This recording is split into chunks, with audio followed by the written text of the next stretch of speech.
하나님 말씀 같이 여러분과 나누겠습니다. 신약 성경 중에서 복음서는 예수님의 생애를 기록한 책이죠. 그래서 마태복음, 마가복음, 누가복음, 요한복음을 보게 되면 예수님의 공생의 사역과 또 십자가와 부활과 승천 이야기를 우리에게 전해줍니다. 그런데 공교롭게도 모든 복음서의 마지막 장에는 뭐가 나오냐면 선교 명령이 나옵니다. 선교 명령이 나와요. 그래서 복음서의 마지막 장은 공통적으로 선교 명령으로 끝납니다. 예를 들면 마태복음 마지막 장 28장 19절을 보시면 너희는 가서 모든 족속을 제자로 삼아 아버지 아들과 성령의 이름으로 세례를 베풀고 내가 너에게 분부한 모든 것을 가르쳐 지키게 하라. 볼지어다 내가 세상 끝날까지 너희와 항상 함께 있으리라. 이렇게 끝납니다. 마가복음도 마찬가지입니다. 마가복음 16장 15절 보시면 너희는 온 천에 다니며 만민에게 복음을 전파하라. 믿고 세례를 받는 사람은 구원을 얻을 것이요 믿지 않는 사람은 정죄를 받으리라. 누가복음도 마찬가지입니다. 마지막 24장 48절 너희는 이 모든 일의 증인이라. 볼지어다 내가 내 아버지께서 약속하신 것을 너희에게 보내리니 너희가 위로부터 능력이 입혀질 때까지 이 성에 머물라. 자, 이렇게 세 복음서는 마지막 장이 선교 명령을 끝나는데 이 세 복음서 달리 요한복음 마지막 장 21장 가면 선교 명령이 없습니다. 대신 베드로에게 내 양을 먹이라 목양 명령만 있죠. 전도하라, 선교하라, 증인이 되라 이런 명령이 요한복음 마지막 장에 나오지 않습니다. 그런데 성경학자들은 오늘 우리가 읽은 요한복음 10장 16절이 요한복음의 선교 명령이다 이렇게 말씀합니다. 그래서 오늘 저는 여러분과 함께 요한복음의 선교 명령인 이 말씀을 중심으로 해서 말씀을 나누려고 합니다. 첫 번째, 예수님의 자기소개. 예수님께서 먼저 자기 자신을 소개하죠. 14절 보십시오. 나는 선한 목자라 내가 내 양을 알고 양도 나를 아는 것이. 예수님께서는 사람들에게 나는 선한 목자다 이렇게 자기소개를 하시죠. 양을 잘 아는 선한 목자라고 자신을 소개합니다. 여기서 예수님이 목자라고 하시는 것은 예수님의 직업이 목자라는 건 아니죠. 이것은 일종의 비유죠. 비유입니다. 그런데 이 비유의 배경은 목장입니다. 당시에 예수님 당시의 목장에는 양들이 많이 있습니다. 그럼 아침이 되면 목자는 양들을 이끌고 어디로 가죠? 들판으로 갑니다. 들판에 가서 양들에게 신선한 풀을 먹이게 되죠. 그래서 아침부터 점심까지 오후까지 양들은 마음껏 신선한 풀을 먹으면서 포동포동 살을 찌우는 거죠. 그리고 이제 저녁이 되면은 목자가 신호를 보냅니다. 그러면 목자의 음성을 따라서 양들은 어디로 갑니까? 다시 목장 안으로 들어오게 되죠. 목장 가까이 오게 되면 문지기가 목자를 알아보고 문을 열게 됩니다. 그리고 양들은 우리 안으로 다 들어오게 되죠.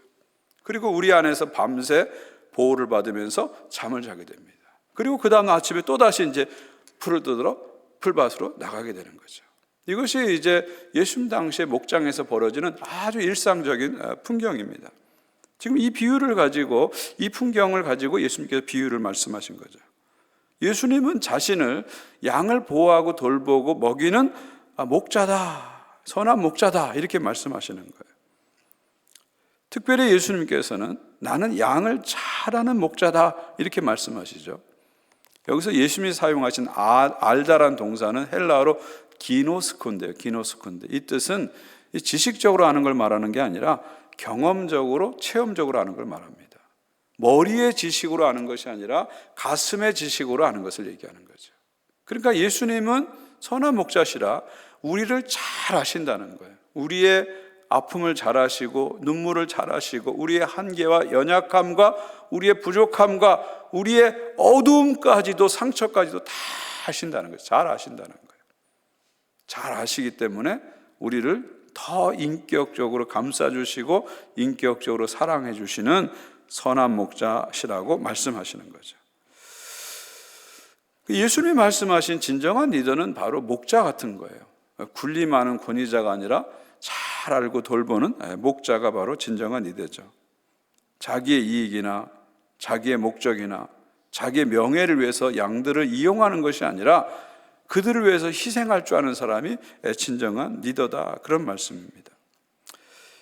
그래서 크게 보면 성경에서 말하는 지도자상은 한마디로 목자를 말하고 있죠. 목자가 하나의 지도자상이다 이렇게 볼 수 있습니다. 시편 78편 70절 말씀 보시면요, 또 그 종 다윗을 택하시되 양의 우리에서 취하시며 전양을 키우는 중에 저희를 이끄사 그 백성인 야곱 그 기업인 이스라엘을 기르게 하셨더니 이에 저가 그 마음의 성실함으로 기르고 그 손의 공교함으로 지도하였도다. 하나님께서 다윗이 어린 시절부터 양을 정말 사랑으로 잘 돌보는 모습을 보면서 감동을 먹으신 거예요. 그러면서 하나님 어떻게 생각하신 거예요? 야, 저 양을 저렇게 사랑으로 희생적으로 돌보는 다윗을 보니까 얘를 왕시키면은 이스라엘 백성들을 정말 목자의 마음으로 잘 먹이고 잘 돌보고 잘 섬기겠구나 생각하신 거예요. 그래서 다윗을 그 양 가운데서 뽑으셔가지고 이스라엘 전체의 목자로 세웠다, 그런 얘기죠. 그러니까 성경이 말하는 왕이라는 것, 또 성경이 말하는 지도자라는 것은 군림하고 세도 부리고 권세 부리는 사람이 아니라 백성들을 돌보고 사랑하고 아끼는 사람이 진짜 지도자다, 그런 말이죠. 우리 조선 후기의 실학자 중에 정약용 선생님이 계십니다. 제가 조선의 사상가 중에 정도전 선생하고 정약용 선생 참 좋아합니다.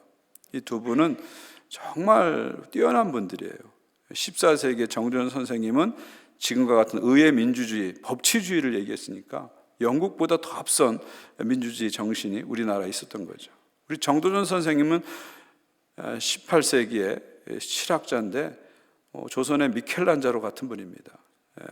수원의 화성을 건축할 때 우리 요즘에 크레인이라고 할 수 있는 거중기도 개발하시고 공학적으로도 아주 뛰어나시고 또 사상적으로 아주 뛰어나서 전 분야의 책을 어마어마하게 남기신 그런 분이 이제 정약용 선생님이십니다. 정약용 선생님이 지방에서 오랫동안 유배 생활하다가 이제 서울에 올라오셔서 경기도 광주에서 쓰신 책이 목민심서인데, 제가 이 책을 너무 좋아해서 늘 서재에 꽂아놓고 읽으면서 도전을 많이 받는 책 중에 하나인데요. 이 목민심서에서 이 정약용 선생님은 관리는 목자다, 그렇게 표현해요. 정치주자는 목자다, 그런 표현을 합니다. 그러니까 정치가는, 관리들은 군림하는 리더가 돼서는 안 된다는 거예요. 권세를 부리고 세도를 부리는 그런 리더가 돼서는 안 된다는 거예요. 오히려 속임당하고 착취당하고 짓밟히고 매맞고 가난하고 수모다는 백성들을 돌보는 목자가 되어야 된다. 진짜 리더는 목자의 마음을 가져야 된다. 이게 18세기에 하신 얘기예요. 오늘날 우리들에게도 많은 울림을 줍니다. 결국 세상은 이런 리더들을 기다리고 있다, 이렇게 볼 수 있죠. 사랑하는 성도 여러분, 예수님은 선한 목자십니다. 나를 아시고 나를 사랑하시는 선한 목자세요. 그래서 우리를 언제나 쉴만한 물가로 푸른 초장으로 인도하십니다. 지팡이와 막대기로 우리를 지도하셔서 의의 길로 인도해 주십니다. 날마다 이 선한 목자 되신 주님의 인도를 우리는 받아야 하는 것이죠. 두 번째, 복음의 본질입니다. 나는 양을 위하여 목숨을 버리노라. 15절 보십시오. 나는 양을 위하여 목숨을 버리노라, 이렇게 말씀하시죠. 예수님은 선한 목자신데, 선한 목자이신 예수님은 양들을 위해서 자기 목숨까지 버리신다는 거예요. 죽기까지 희생하시면서 양들을 사랑하신다, 그런 말씀이죠. 여러분, 사꾼 목자와 선한 목자의 차이가 무엇입니까? 11절 12절을 보시면요, 나는 선한 목자라. 선한 목자는 양들을 위하여 목숨을 버리거니와 사꾼은 목자가 아니요 양도 제 양이 아니라 이리가 오는 것을 보면 양을 버리고 달아나느니 이리가 양을 물어가고 또 해치느니라. 이 사꾼 목자는요, 위험이면, 결정적인 위험이면 백성들을 버리고 도망을 간다는 거예요. 왜 이렇게 할까요? 자기 양이 아니기 때문에 도망을 간다는 겁니다. 양들을 위해서 희생하지 않고 양들을 이용하기만 하는 거예요. 자기 이익과 목적을 위해서 백성들을 이용하는 그런 리더를 말하는 거죠. 그러나 선한 목자는 양들을 위해서 기꺼이 목숨을 버릴 수 있는, 기꺼이 희생할 수 있는 사람을 얘기하는 겁니다. 여러분, 우리가 왜 예수님을 이렇게 믿고 따를까요? 왜 우리가 예수를 믿고 따를까요? 그 이유는 딱 한 가지입니다. 딱 한 가지예요. 예수님께서 나를 위해서 십자가에서 죽으셨기 때문입니다. 그 이유가 딱 한 가지예요. 예수님께서 나를 위해서 십자가에서 죽으셨기 때문이에요. 여러분의 생애 가운데 여러분을 사랑하는 사람이 얼마나 많아요. 부모님, 또 형제, 자매, 친구들, 아내, 남편, 여러분 사랑하는 사람이 얼마나 많아요. 그러나 그 누구도 여러분을 위해서 죽어주진 않았잖아요. 인류 역사상 위대하고 훌륭한 인물들이 얼마나 많아요. 그러나 그 누구도 여러분을 위해서 죽어주진 않았습니다. 오직 한 분 예수님만이 나를 위해서 죽어주셨습니다. 할렐루야. 그래서 예수님은 우리의 선한 목자고, 그래서 우리는 예수님을 믿고 따르는 것입니다. 나를 대신해서 십자가에 죽으심으로 나를 살리셨죠. 내가 받아야 할 죽음을 대신 받으셔서 나에게 새 생명을 주셨죠. 내가 받을 심판을 십자가에서 대신 받으심으로 나에게 영원한 구원을 주셨습니다. 이게 바로 복음이에요. 이게 바로 복음이에요. 그래서 사도 바울은 복음을 한마디로 뭐라고 요약하죠? 십자가의 도, 이렇게 요약합니다. 십자가의 도라고 요약하는 거예요. 고린도서 1장 18절입니다. 우리 한번 한 목소리로 같이 읽을까요? 시작. 십자가의 도가 멸망하는 자들에겐 미련한 것이요 구원을 받은 우리에게는 하나님의 능력이라. 구원이 뭐냐? 복음이 뭐냐? 십자가의 도라는 거예요. 예수께서 우리를 위해서 대신 죽음으로 하나님께서 우리를 구원하셨다. 이게 십자가의 도예요. 복음이 바로 이거예요. 바로 복음이 이거예요.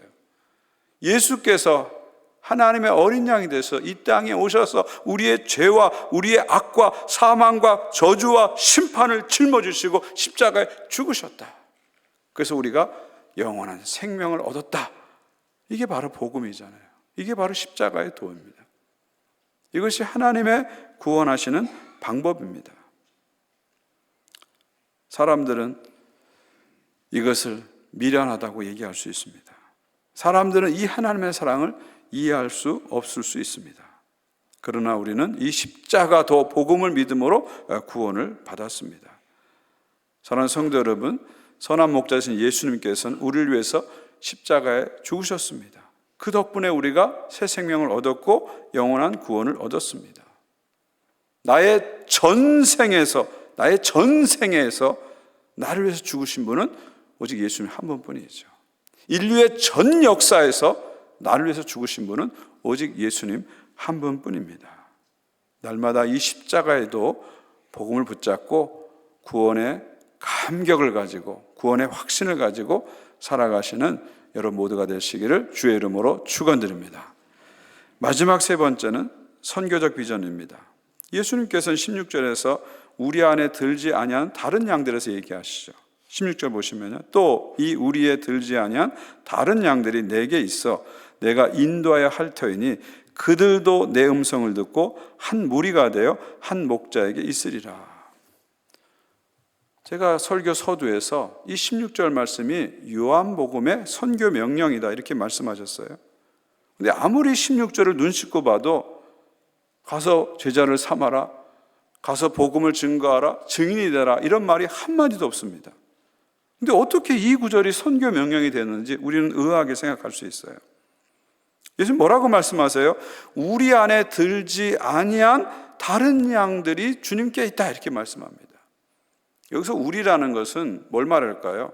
짐승의 우리를 얘기하는데 이게 비유적인 표현이죠. 여기서 우리라는 것은 믿음의 공동체, 제자 공동체를 말하는 거죠. 오늘날 우리에게 적용한다면 이 우리라는 말은 교회를 얘기합니다. 이 교회라는 영적인 우리 안에 들어오지 아니하는 다른 양이 있다고 주님 말씀하시는 거예요. 그리고 그 양들을 주님께서는 친히 우리 안으로 인도하시겠다고 말씀하시죠. 그래서 그들도 한 목자, 예수님이라는 선한 목자, 한 목자 아래서 한 무리를 이루는 교회를 만드시겠다 말씀하시는 겁니다. 그러면서 예수님께서는 그들을 내가 인도하리라 이렇게 말씀하시죠. 내가 인도하리라 이렇게 말씀하십니다. 그러니까 어떻게 보면 16절 말씀은 선교하라는 게 아니라 선교하지 말라는 명령 같아요. 저 밖에 우리에 들어올 양들이 예정돼 있어. 그리고 내가 그들을 우리 안으로 들어오게 할 거야. 그러니까 너희들은 가만히 있어도 돼. 이렇게 들려집니다. 전도 명령이 아니라 전도 안 해도 된다는 말씀처럼 우리에게 들려지죠. 과연 그런 뜻일까요? 여러분, 주님의 의도는 정반대입니다. 주님의 말씀 무슨 얘기냐면 하나님께서 이미 작정한 영혼들이 있다는 겁니다. 구원받을 영혼들이 교회 밖에 있다는 거예요. 그리고 그들을 인도하라는 말씀입니다. 그러니까 네가 나가서 복음을 전하면 바로 네가 전하는 그 자리에 하나님께서 예비한 영혼들이 있다는 거예요. 그래서 너희들은 인도한다, 그런 말씀입니다. 그러니까 우리의 전도가 될까 말까 하는 상황에서 나가는 게 아니고요, 있을까 말까 하는 상황에서 나가는 것이 아니라 하나님이 이미 작정한 영혼들이 있다는 것을 전제하고 우리의 선교와 전도를 희망적으로 만드는 그런 말씀이에요. 그러니까 하나님이 여러분을 어느 선교지에 보내면 거기 영혼이 있기 때문에 보내신다는 거예요. 할 일이 있기 때문에 보낸다는 거예요. 그냥 막연히 보내지 않다는 거예요. 하나님이 이미 하나님 안에 작정한 일들이 있고 작정한 영혼이 있기 때문에 우리를 가라고 하신다는 거예요. 이거는 상당히 우리의 선교와 전도를 희망적으로 만드는 거예요. 그냥 인간적으로 뭐 해도 별일 일어날 것 같지 않고 뭐 될까 말까, 우린 그럴 때가 있잖아요. 자꾸 인간적인 계산하잖아요. 근데 하나님은 그게 아니라 우리 밖에 우리 안으로 들어올 영혼이 있다 전제하는 거예요. 너희가 가는 그곳에 만날 영혼이 있고 네가 가는 그곳에 네가 할 일이 있고 그래서 내가 너를 파송한다 말씀하시는 거예요. 그래서 우리에게 선교에 대해서, 전도에 대해서 더 확신을 주는 말씀입니다. 그러니까 어떤 의미에서 보면은 요한복음 10장 16절 말씀은 앞에서 본 마태복음, 마가복음, 누가복음의 선교 명령보다 더 적극적이고 희망적인 선교 명령이라고 볼 수 있는 거죠. 자, 그렇다면 이 우리 밖에 있는 사람이 우리 안으로 들어오려면 어떻게 해야 될까요? 누구를 통해서 우리 안으로 들어오게 될까요? 요한복음 17장 20절입니다. 내가 비옵는 것은 이 사람들만 위함이 아니요 또 그들의 말로 말미암아 나를 믿는 사람들도 위함이니. 여기 자세히 보실 게 뭐예요? 그들의 말로 말미암아 나를 믿는 사람들도 위함이니. 무슨 얘기입니까? 우리 밖에 있는 사람들이 이제 주님의 인도로 우리 안으로 들어오는데 무슨 통로로 들어온다고요? 그들의 말을 통해서 들어온다는 거예요. 그들은 누굴 말할까? 이미 우리 안에 들어온 사람들을 말하죠. 이게 무슨 얘기냐면 이미 우리 안에 들어온 사람들, 이미 교회 안에 들어온 사람들의 말을 통해서, 그들의 전도를 통해서 우리 밖에 있는 사람들이 우리 안으로 들어오게 된다는 것입니다. 더 구체적으로 말씀드리면 이미 일부 예배에 나와서 이렇게 하나님께 감사하며 경건하게 예배드리는 여러분들을 통해서 이 교회 밖에 있는 하나님의 양들이 교회 안으로 들어오게 하신다는 거예요. 그냥 자동적으로 일어난 일이 아니라 여러분의 말을 통해서, 여러분의 전도를 통해서 한 영혼이 주님의 교회 안으로 들어오게 될 것이다, 주님께서 말씀하시는 거죠. 이것이 주님의 방법이라는 겁니다. 우리의 전도를 통해서 한 영혼을 교회로 인도하시는 것이 주님의 방법이다 말씀하시는 거죠. 그래서 사도 바울은 고린도서 1장 21절에서 이렇게 말씀하십니다. 우리 한 목소리로 같이 읽습니다. 시작. 하나님께서 세상이 자기 지혜로 하나님을 알지 못함으로 전도에 미련한 것으로 믿는 자들을 구원하시기를 기뻐하셨도다. 할렐루야. 여러분, 기독교는요 수도 종교가 아니라 전도 종교입니다. 불교나 힌두교처럼 스스로 도를 잘 닦아서 열반과 해탈에 도달하는 수도 종교가 아니고요, 누군가의 말을 통해서 복음을 받고 그 복음을 통해서 예수를 믿게 되는, 구원을 받게 되는 전도 종교입니다. 세상이 스스로의 지식으로는, 스스로의 노력으로는 절대로 구원을 알 수 없다는 거예요. 아무리 AI 시대라고 할지라도 스스로의 노력으로는 절대로 구원을 받을 수 없다는 거예요. 그래서 하나님께서 전도의 미련한 방법을 통해서, 세상 사람이 봤을 때는 전도, 저 왜 전도를 해? 미련한 것들이야, 이렇게 말할 수 있어요. 또 우리가 봤을 때 저거 더 비효율적인가, 좀 효과적으로 해야지, 저렇게 비효율적으로 해, 그렇게 볼 수 있어요. 그러나 그럼에도 불구하고 하나님께서는 이 시대에도 전도의 미련한 방법으로 사람들을 구원하기를 기뻐하신다는 거예요. 전도는 여전히 하나님께서 사용하시는 방법이라는 것을 우리에게 말씀하시는 겁니다. 우리 크리스찬들이 가지는 가장 큰 착각 중에 하나가 뭐냐면 이 시대에는 복음 전하기가 어렵다, 이런 착각을 우리는 하고 삽니다. 특별히 우리가 사는 시대를 포스트 모던 시대라고 그러죠. 포스트 모던 시대. 이런 포스트 모던 시대의 특징은 뭐냐면 각자의 취향들을 존중해 주는 게 아주 중요한 특징입니다. 그래서 우리는 각자의 취향을 존중해 주잖아요. 그래서 성적 취향도 존중해 달라고 이렇게 외치는 시대가 이제 포스트 모던 시대잖아요. 심지어 내 성별도 내 마음대로 바꿀 수 있어, 그렇게 주장하는 시대가 포스트 모던 시대입니다. 이런 시대에 다른 사람들에게 종교를 얘기하고 진리를 얘기하고 복음을 얘기하는 것은 상당히 무례하게 보이는 일이죠. 시민적 교양을 가진 사람은 절대로 해서는 안 될 일이라고 우리는 생각하게 됩니다. 또 실제로 요즘 현대인들은 닳고 닳아서 웬만한 말에는 넘어오지 않습니다. 이러다 보니까 우리 크리스찬들이 어떤 생각을 가지게 되냐면 이 시대는 전도하면 안 돼, 이런 생각을 가졌어요. 내가 그래도 고상하게 믿는 사람인데, 내가 이렇게 수준 높은 사람인데, 전도는 안 돼. 우리 스스로 그렇게 생각하기 시작했어요. 전도는 안 돼, 이렇게 생각했어요. 한 걸음 더 나가서 전도해도 안 돼. 이 시대는 전도해도 안 돼. 이런 생각을 가지게 됐어요. 그러나 여러분, 이것은 사람의 생각입니다. 하나님께서는 이 시대에도 전도의 미련한 방법으로 사람을 구원하시길 원하십니다. 하나님의 생각과 사람의 생각은 다릅니다. 하나님께서는 전도를 통해서 새 생명의 탄생을 오늘날에도 이루기 원하시는 거죠. 전도는 때를 얻든지 못 얻든지 해야 됩니다. 믿거나 말거나 반응에 상관없이 해야 됩니다. 저는 그런 확신이 있어요. 전도는 100% 성공한다, 그런 확신이 있어요. 무슨 얘기냐면요, 여러분, 전도라는 게 뭐예요? 내가 복음을 전하는 게 전도예요. 복음을 전하는 게 전도예요. 그러니까 여러분이 복음을 전했으면 성공하신 거예요.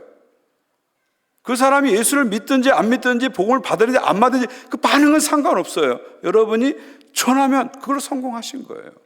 저는 그런 의미에서 전도는 100% 성공한다고 믿습니다. 그리고 여러분이 복음의 씨를 뿌리면요, 언젠가 싹이 납니다. 당장에는 반발하는 것 같고 당장은 거부하는 것 같지만 그 복음의 씨가 들어가서 싹이 나요. 싹이 나요. 저희 아버지도 제가 복음 전할 때 제가 얘기했잖아요. 제 머리를 잡고 오강에다 얼굴을 쳐박았다고. 근데 딱 10년 지나서 두 손 들고 교회 스스로 나오셔서 세례받고 권사가 되셨잖아요. 감리교회에서. 여러분, 복음을 전하면 안 되는 것 같아요. 좌절해요. 실패한 것 같아요. 근데 복음을 전하면 잘하게 하신 분이 하나님이시기 때문에 반드시 싹이 납니다. 우린 그런 확신이 있기 때문에 전도하는 거예요. 전도하는 거예요. 제가 처음에 올해 새생명 축제를 계획하고 시작할 때 많은 분들이 얼마나 올까 의아한 생각을 많이 가졌어요. 저한테도 많이 그런 얘기를 했어요. 요즘 웬만한 모임에 사람들 안 오거든요. 그리고 요즘은 시대가 달라져서요, 뭐 밥 준다고 해서 막 달려오는 시대 아닙니다. 옛날이나 그랬죠. 선물 준다고 확 좋아하고 이런 시대 아닙니다. 웬만하면 안 옵니다, 사람들이. 근데 제가 150명 초청하겠습니다 기도를 선포했을 때 목사님 너무 세게 잡은 거 아니에요? 그런 얘기 많이 하셨어요. 선물 150개 준비하라고 했을 때도 이거 진짜 이거 남으면 어떻게 하지? 막 고민을 하는 분도 있었어요. 또 한 분은 저한테 그러더라고요. 내년에 쓰면 되죠. 이렇게 저를 위로해 주신 분도 있었어요.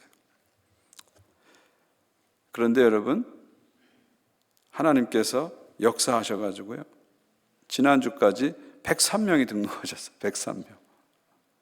150명 다 됐어요. 저는 이번 주 지나면 150명 넘칠 것 같아서 지금 선물을 엑스트라 준비해야 되는 고민을 벌써 하고 있습니다. 하고 있어요. 103명이 등록했고요. 아까 말씀드린 외국인이 8분이나 계시고요. 2세들이 9분이나 계십니다. 오시는 분도 다양해요. 아들, 사위, 며느리, 남편, 동생, 사촌 동생, 사촌 언니, 사촌 형부, 이웃, 친구, 지인, 친한 동생, 아는 동생, 직장 동료, 옛날 직장 동료, 가게 손님, 식당 손님, 집에 테넌트, 운동하다 만난 분, 심지어 시아버지, 시어머니, 시할머니, 시누이, 올케, 시고모님, 사돈까지. 제가 봤을 때는 전 남편, 전 부인 빼는 건 다 온 것 같아요. 진짜로. 예. 차마 전 남편은, 전 부인은 못 데려올 것 같아요. 그래서 그냥 다 온 것 같아요. 다 온 것 같아요. 제가 매일 이 표를 보면서 기도하는데 정말 감동적이었어요. 기도하면서 너무 감동적이었어요.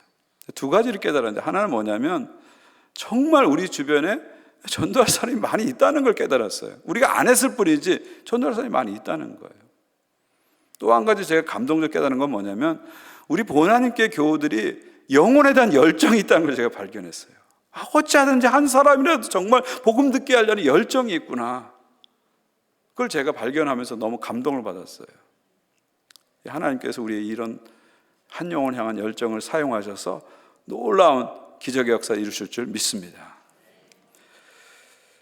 제가 어느 날 50대 남성으로부터 이메일을 받고 눈물을 흠뻑 흘린 적이 있습니다. 그냥 흘린 정도가 아니라 이메일 읽는데 눈물이 화락하고 쏟아졌어요. 제가 대학생 때 장애인 복지관에 이제 토요일마다 가서 자원봉사를 했습니다. 그 시설에 있는 한 고등학생을 만났는데 얼굴이 어둡고 사람들하고 잘 이렇게 어울리지 못하는 지방에서 온 그런 고등학생이었어요.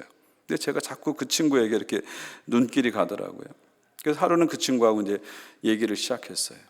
또 그 다음 주가 또 얘기를 시작했어요. 그러면 서로 마음이 많이 열려지고 자기 얘기를 많이 하게 하더라고요. 한 몇 주가 지나서 어느 날 제가 그 친구에게 내가 너한테 예수님을 전해주고 싶은데 들어볼래? 그러더라고요. 그래서 제가 친구한테 사형리에 기초해서 복음을 아주 단순하게 전했어요. 그리고 그 친구한테 너 예수님 영접해 볼래? 그랬더니 영접하겠다 그러더라고요. 그래서 그 자리에서 손을 잡고 그 친구가 예수님을 영접했어요. 그리고 예수님을 받아들인 다음에 그 친구가 꿈을 갖기 시작했어요. 나같이 장애를 가진 학생들을 가르치는 특수교사가 돼야 되겠다 꿈을 꿨어요. 그리고 제가 그 친구를 위해서 기도해주고 응원해주고 또 몇 달간은 저희 집에 와서 살기도 하고 그랬습니다. 그러다가 이제 서로 이렇게 살다 보니까 또 연락이 끊어졌습니다. 그러다가 35년 만에 저한테 이메일이 온 거예요. 35년 만에. 제 이름을 인터넷에 쳤더니 보난교회 나오고 보난교회 홈페이지 들어가니까 제 이메일이 있다 보니까 그걸 찾아가지고 보낸 겁니다. 지금은 그의 꿈대로 특수학교 교사가 됐더라고요. 거기다가 서울대학교 가서 박사까지 해가지고 교수까지 하고 있더라고요. 그리고 집사가 돼서 신앙생활을 너무너무 결혼해서 잘하고 있더라고요. 편지의 일부분을 제가 잠깐 이메일을 소개해 드릴게요. 진작에 찾아뵈어야 되었는데 아쉬움이 남습니다. 저는 특수학교 교사를 하면서 대학원에 석사를 하고 서울대에서 박사를 하고 지금은 특수학교 교사와 함께 대학에서 겸임교수를 하고 있습니다. 너무 늦게 연락을 드려서 죄송합니다. 지난 세월을 생각할 때 형님께서 저를 주님께로 인도해 주신 그 시간을 잊을 수 없습니다. 특히 제가 지금의 교회에서 믿음을 지켜오면서 더욱 형님에 대한 감사함을 생각하게 되었습니다. 언제 서울에 오시면 연락 주세요. 항상 감사드리며 주님의 은총이 함께하기를 기원합니다. 여러분, 복음이라는 건 뿌리시면 돼요. 뿌리시면 돼요. 나머지는 하나님이 하시는 거예요. 그리고 우리가 믿음으로 뿌리면 반드시 이렇게 싹이 납니다. 싹이 납니다. 사랑하는 성도 여러분, 우리 예수님께서는 우리 안에 들어온 여러분 한 분 한 분을 위해서 십자가에 죽으셨습니다. 동시에 예수님께서는 우리 밖에 있는 많은 양들을 위해서 십자가에 죽으셨습니다.